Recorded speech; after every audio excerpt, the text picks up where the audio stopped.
그 구지가, 공무도화가, 황조가까지 세 개, 원래 이제 고대가요에 해당하는 작품이 더 있기는 해. 정읍사도 들어가고 하는데, 뭐 일단 세 개가 대표적인 작품으로 엮이거든요. 근데 이제 세 작품을, 이거 사실 몰라도 되는 개념이야. 뭐냐면은, 이거를 만약에 시간 순서 있잖아, 시간. 창작 시기 순. 정말 말 그대로 연도 있잖아, 연도. 창작 연도를 기준으로 따지면은, 원래 제일 먼저가 공무도화가고, 구지가고, 황조가야. 음. 창작 시기 순으로 정말 그 역사 순대로 줄을 세우면. 근데 이제 보통 순서를, 이게 문학적인 거, 문학적 의의, 뭐 요런 거를 기준으로 해서 묶으면은, 구지, 공무, 황조, 이렇게 묶거든요. 이게 뭐 때문에 그러냐면, 각 작품의 특징적인 것들을 조금 챙겨 두셔야 되는 게, 자, 요거는 그냥 참고만이야. 이건 뭐 굳이 메모 안 해도 되고, 그냥, 왜 그럴까? 좀 궁금하라고. 그럼 무슨 뜻이냐면 이게 구지가 같은 경우에는 뭘 좀 잡아야 되냐면은 성격적인 부분에서 이런 용어를 씁니다.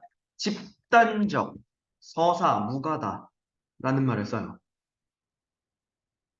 결과적으로 이게 무슨 얘기냐면 집단적이라는 얘기는 음, 집단적이라는 얘기는 다 같이 모여서 이거는 뭐 일반적인 그 뜻입니다.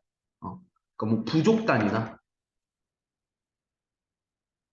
집단의 전승 형태야. 집단의 창작, 향유. 괜찮죠? 요거를 했다는 거고 서사적이다라고 하는 얘기는 뭐냐면은 서사, 건국이나 어떤 신화적 인물, 내력을 밝히는 거. 이런 내력과 관련이 있다. 이게 이제 서사적이다라는 얘기가 왜 들어가냐면은 원래는 가락국 신화. 그러니까 이게 작품만 떨렁 있는 게 아니라 원래 이제 가락국이라고 하는 건국 신화 안에 사람들이 산에 모여서 이 노래를 불렀더니 왕이 태어났다. 뭐 이런 얘기 하는 거거든요. 그 안에 활용되는 작품이라서 이런 얘기 나오는 거고 마지막에 이 무가라고 하는 말을 조금 집중해야 돼요. 무가다. 무가라는 얘기는 결국 무속적인 성격이 있다는 건데 무속성. 이 무속성이라고 하는 거를 좀 정의를 잘해야 돼. 정의를 좀 길게 이야기를 하자면 요거는 그대로 조금 받아들여 주셔야 됩니다. 음, 요런 말들을 좀 써요. 신이한 대상에 기대어. 그렇죠? 또는 신이한 대상이라는 말 대신에 이런 말 쓰기도 해요. 밑에다가 뭐 괄호하면 초월적 대상이라는 말. 초월적 대상에 기대어 소망을 실현하려는 태도야. 절대적 대상 괜찮죠? 절대적 존재에게. 그러니까 이거를 무속적인 성격이라 그래. 뭔가를 기원해야 되겠지, 보통. 그러니까 이런 속성이 드러나기 때문에 잠깐만 그 우리 한국사의 맨 첫 번째 단원을 잠깐 생각해 보면 돼. 그때 당시에 뭐 재정일치 막 이런 거 나오잖아. 그러니까 제사장이 대빵이고 그 밑에 부족들이 제사장이 곧 왕인 거의 우두머리인 그런 시대였기 때문에 이런 속성의 작품이 주가 됐다라는 거지. 괜찮습니까? 음. 그래서 지금 보시면 구지가 해당하는 작품을 위에 올라가서 체크하면 거부가 나오죠. 일단은 첫 번째 줄에서 이야기하고 있는 거는 대상을 호명하는 거야, 호명. 그때 이제 대상, 시적 대상이 거북이가 되겠죠? 거북이. 근데 이 거북이라고 하는 대상이 어떤 성질을 지니고 있느냐? 방금 전에 우리 얘기했던 그 초월적 존재가 되는 거야. 또는 기원의 대상이 되겠지? 달리 이야기하면 우리의 소원을 들어줄 수 있는 무언가. 그러니까 신적인 대상이라고 여겨지겠죠? 같은 맥락에서 그래서 이런 말 쓰게 돼요. 천지신명이다. 괜찮습니까? 천지신명이다 이런 말까지 사용한다고. 근데 요 말 중에 어느 걸 사용해도 틀린 말은 아니기 때문에 복합적으로 전부 다 정리해 두셔야 돼요. 괜찮죠? 호명한 거야. 불렀어. 그 다음에 이제 두 번째로 머리를 내놓아라라고 이제 요구를 하죠. 요구.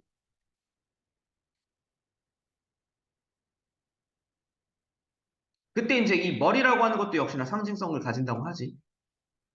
그냥 그 거북이 대가리를 이야기하는 게 아니라 여기서 말하는 머리가 우두머리다. 쉽게 얘기하면 왕을 내려달라. 그렇죠? 아까 얘기했습니다. 이거 가락국을 건국하는 그 신화 안에 포함된 거라고. 그러니까 거북이라고 부르는 천지신명에게 우리에게 왕을 내려주세요라고 소원을 비는 지금 노래가 되는 거라고. 그리고 결국 이 노래를 들은 하늘이 왕을 내려줬다가 건국 신화 내용이 되는 거야. 자, 머리를 내놓아라라고 요구를 했어. 근데 이 작품, 구지가라고 하는 작품의 가장 독특한 면이 요 두 줄이에요. 왜 이 작품에서 요 두 줄을 주의 깊게 봐야 되냐면 밑에 핵심 정리 칸 더 남으니까 거기다가 좀 정리하세요. 이거를 지금 우리가 볼 때 좀 주의해야 되는 요소가 뭐냐면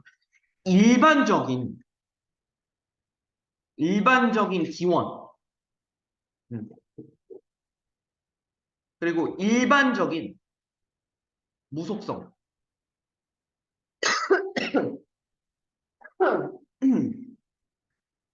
그죠? 잠시만. 아이고. 그러니까 이거를 실현하는 방식이랑 달라. 실현 방식의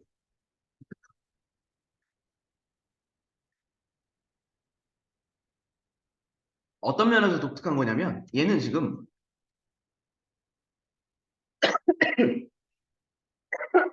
한 번 살해 들리니까 지금 계속 미안. 자, 내놓지 않으면이라고 가정을 했단 말이야. 마지막에 구워 먹겠다라고 위협을 하죠. 이게 독특한 거야. 자, 풀어서 얘기할게요. 어떻게 독특하느냐? 위협을 통한, 음, 위협을 통한 기원, 소원, 성취가 되는 거야. 괜찮습니까? 위협을 통해서 무속성을 달성하는 무속적 성격을 위협을 통해 드러낸다. 그러니까 원래 되게 상식선에서 생각해 보면 돼. 내가 바라는 게 있어. 내가 그 바라는 걸 소원을 빌어야 돼. 그 소원을 빌 때 우리는 갑자기 신이시여 내 소원을 들어주지 않으면 이런 게 아니잖아. 그죠? 근데 이제 이 구지가라고 하는 작품은 어디까지나 중심적인 내용, 핵심적인 내용은 우리에게 왕을 내려달라라고 하는 기원의 목적이 강하단 말이지. 근데 그 기원의 목적을 달성하는 데 있어서 위협이라고 하는 방식을 사용한다는 거예요. 그거만 조금 주의 깊게 봐주시면 됩니다. 그렇죠? 그래서 어차피 옆에 있는 이 한자는 우리가 신경 쓸 필요 없고, 뭐 요건 필요 없고, 오른쪽에 있는 요 내용을 기준으로 내용 정리해 두시면 될 것 같고. 자, 그래. 그래서 초창기, 고대 시가의 초창기에는 이렇게 다 같이 집단적으로 모여서 뭔가 소원을 빌거나 기원을 하거나 신에게 뭔가 노래를 부르는 그런 노래들이 많았단 말이지. 자, 그러던 것이, 자, 공무도화가로 넘어가게 된다라는 거야. 근데 이 공무도화가로 넘어갔을 때는 이런 얘기가 등장할 수 있어, 그러면. 작품 자체의 내용 말고, 내용적인 측면 말고, 고대가요라고 하는 갈래적 측면에서 이야기했을 때 이 공무도화가가 과도기적 성격을 지닌다. 이런 말을 할 때가 있어요. 이 과도기적 성격이라는 말이 왜 나오는 거냐면, 방금 전에 우리가 정리했던 구지가 있지. 구지가의 무속적 성격이 있어. 그 무속성. 그리고 이게 시간이 지남에 따라서 공무도화가라고 하는 작품을 거친단 말이지. 과도기란 얘기가 중간 단계란 얘기니까. 그렇죠? 그리고 이게 후대로 넘어가면 우리가 바로 이 다음에 정리하게 될 황조가로 넘어간단 말이야. 그러니까 황조가는 애초에 무속적인 성격이 일절 없어요. 음. 집단적인 성격도 전혀 없어요. 그냥 말 그대로 황조가는 개인적 서정시란 말이야. 아까 우리 얘기했어. 구지가는 무속적 집단 무가라고. 그렇죠? 이렇게 가자. 집단적 무가였다고. 그죠? 그러니까 과도기적인 성격이란 얘기는 이 속성의 중간 단계란 얘기를 하는 거야. 그래서 무슨 얘기냐? 자, 내용적인 측면은 우리 그냥 공무도화가라고 하는 작품 따로 떼가지고 한번 다시 볼 거야. 근데 이제 이걸 우리 얘기하죠. 공무도화가가 백수광부를 남편으로 둔 아내가 노래 부른 거다. 뭐 이렇게 얘기하는데 이거를 이제 이렇게 해석하는 거야. 이 작품에 등장하는 백수광부가 음, 무당인 거다. 박수 무당이다. 무당이고 이 백수광부가 물로 들어가는 행위 있죠. 물로 들어가는 행위. 이게 이제 이런 거지. 어떻게 보면 제사장이나 무속적인 어떤 성격을 지니고 있다라는 사람에 대한 믿음이나 어, 신뢰성 같은 게 조금 약해지던 시기에 자기가 그걸 증명하려고 하다가 그게 실패하는 그 과정을 그린 것이다. 라고 이야기하는 때가 있어요. 괜찮습니까? 다시 한번 갈게요. 그럼 물로 들어가는 행위는 희미함, 됐죠? 그 다음에 무속적 행위로 해석을 하는 거야. 근데 결과적으로는 이 행위가 실패. 그래서 죽음을 맞이한 거다. 어, 괜찮습니까? 그럼 이렇게 실패하는 장면을 목격하면서부터 사람들은 더 이상 무속적인 성격의 노래를 부르지 않고 완전히 개인 서정을 부르는 시대로 넘어가게 되었다. 그러니까 진짜 이건 단순히 진짜 문학 사적인 내용이에요. 깊이 들어가지 않으셔도 괜찮아요. 어차피 이거는 여러분들한테 따로 이제 뭐 박스 보기를 줘서 뭐 그런 내용에 대해서 슬쩍 언급을 한다거나 이런 내용이 있어야 하는 거지. 그게 아니면 굳이 신경 안 써도 됩니다. 괜찮죠? 그러니까 조금 몇 년 전에 한 2, 3년 전쯤에는 요 내용이 교과서에도 슬쩍슬쩍 들어갔어요. 그래가지고 실제로 교과서에서도 이 얘기를 언급한 적도 있긴 있거든요. 근데 교과서가 바뀌면서 그런 게 좀 없어졌어요. 너무 깊이는 생각 안 해도 되고. 자, 어쨌든 지금 중요한 거는 공무도화가 자체로 이제 들어가서 정리할 거야. 자, 그걸 정리할 때 이게 되겠죠. 자, 니마 됐죠? 여기서 이야기하는 님이 이제 남편이 되겠죠. 화자가 아내인 거야. 백수광부의 아내이니까. 그 물을 건너지 마오. 라면서 물을 건너지 말라는 남편을 만류하네요. 만류. 염려인 거잖아. 괜찮습니까? 근데 이 만류와 염려는 기본적으로 정서적 바탕이 어디에 있어? 남편에 대한 애정이 있어요. 그러니까 애정하지 않으면 남편이 위험할 수도 있으니까 하지 마세요라는 말을 할 이유가 없겠죠? 애정과 사랑이 그 바탕에 깔려 있는 거라고. 그래서 첫 번째 행에 나오는 요 물 있죠? 물의 이미지를 사랑의 이미지라는 말 써요. 괜찮습니까? 그렇죠? 첫 번째 행에 있는 물의 이미지. 근데 기어이 건너시다가 물에 빠져 돌아가셨다라고 얘기하죠. 이게 근데 본문이 조금 이상하다. 내가 지금 편집을 하다가 텍스트가 원래 기어이 물을 건너시네 뭐 이런 얘기 나오거든요. 두 번째 행에도 원래는 물이 나와요. 괜찮습니까? 어. 이 행에 있는 물은 이렇게 생각하시면 돼요. 그럼 이 물을 건너면서 인과의 단절이 생겨나는 거거든요. 그래서 두 번째 행에 물을 건너는 거니까 그렇죠? 기어이 이렇게 체크를 좀 합시다. 이렇게 물을 됐죠? 그러면 이제 물에 대한 이미지 얘기할 수 있겠죠? 두 번째 행에 나오는 물은 이별과 단절의 이미지가 되죠. 그리고 세 번째, 물에 빠져 돌아가셨다잖아. 그죠? 물에 빠져 돌아가셨으니, 결국 이제 세 번째 나오는 물의 이미지는 죽음의 이미지가 되는 거지. 괜찮나요? 그때 이제 마지막 행에 나오는 화자의 탄식이죠. 아, 이 님을 어찌할까나? 라고 얘기하는 아내의, 화자의 탄식이다. 당연히 이 탄식에는 애상감과 비애감, 그렇죠? 안타까움 등의 정서가 들어가 있는 거죠.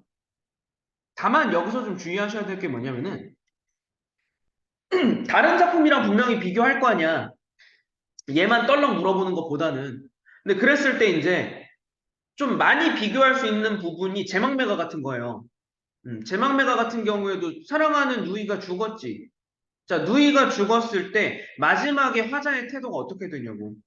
만날 거니까 도닦으며 기다리겠다 이런 거 나오잖아. 그럼 도닦으며 기다리겠다라고 하는 내용은 결과적으로 극복 의지였다고. 공무도화가는 그게 없어요. 공무도화가는 극복 의지는 없습니다. 슬픔을 극복하려는 의지 이런 말은 절대 틀린 거예요. 되죠? 문제 없죠. 그러니까 작품 자체로서는 난이도가 높지 않아. 근데 분명히 이런 텍스트를 활용해서 이제 문제의 난이도를 만드는 방법은 개별 텍스트를 보는 게 아니라 작품 대 작품을 비교하는 거죠. 그러니까 지금 보시면 알겠지만 방금 우리가 봤던 구지가랑 공무도화가만 비교하더라도 성격적인 측면에서의 차이가 있죠. 그러니까 얘도 지금 보시면 공무도화가도 방금 전에 과도기적인 성격이다 이런 얘기를 빼고 그냥 작품 자체만 노래를 본다면 이 공무도화가는 작품 자체도 남편을 잃은 슬픔이잖아. 정서 중심이라고. 괜찮습니까? 그러니까 구지가는 정서 중심이 절대 아니야. 정서 중심이 아니라 정말 이건 말 그대로 내가 우리 집단의 왕을 기원하고 왕을 축원하고 이런 주제적인 특성을 지닌 작품이었다면 공무도화가나 뒤에 이어나오는 황조가는 전혀 다르죠. 정서적인 측면이 중심이 되는 거니까. 요것도 비교할 수 있고 아니면 아예 다른 뭐 제망매가 참기파란가 모죽지란가 뭐 이런 거랑 비교할 수도 있는 거고. 됐죠? 현대시랑 비교할 수도 있는 거고. 야, 마지막으로 구지가 볼게요. 구지가는 구지가랜다. 황조가. 황조가는 방금 얘기했죠? 완전 개인 서정시입니다. 음, 완전한 개인 서정시. 자, 많이 들어봤어요. 꾀꼬리에다가 네모를 쳐둡시다. 꾀꼬리는 암수가 서로 놀고 있어요. 암수가 서로 정답건을 뭐 이런 경우도 있어요. 암수가 서로 정겹다, 정답다, 놀고 있다. 뭐 이렇게 얘기하는 경우 많아요. 뭐 텍스트가 살짝씩 해석이 다른 건 그러려니 합시다. 자, 결국 이건 지금 무슨 얘기냐? 꾀꼬리는 음, 지금 암수가 한 쌍이라고.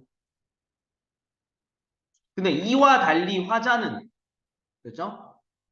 세 번째 행에 바로 나오잖아. 외로운이라고 하는 그죠? 화자의 정서를 직접적으로 제시했네요. 그리고 네와 함께 돌아갈 거라고 탄식도 하네요. 그죠? 혼자 돌아가야 되는 상황. 그럼 결국 나오네요. 꾀꼬리는 암수가 한 쌍이지만 화자의 처지는 외로움이잖아. 쓸쓸함이잖아. 괜찮나요? 그럼 요 맥락에서 정리해보면 이렇게 얘기를 하겠죠. 자연물과 화자의 처지를 대비했다. 괜찮죠? 또는 이 꾀꼬리 자체를 객관적 상관물이라고 얘기할 수도 있겠습니까? 이거 뭐 하나 잡히는 거 없냐? 상호 텍스트 잡히는 거 있지 않아? 그래, 동동에 많았잖아. 그러니까 이런 식으로 작품 대 작품을 엮어서 가야 돼요, 우리는. 그렇죠? 그래서 황조가는 이 정도 내용을 보시면 됩니다. 이게 실제로 그 화자 유리왕이 작가인 유리왕이 어, 부인이었던 치희가 부인이었던 치희가 자기네 나라로 돌아간 이후에 떠났단 말이야, 자기 곁을. 쫓아가다가 안 돌아온다고 하니까 탄식하면서 부른 그 정말 슬프다야.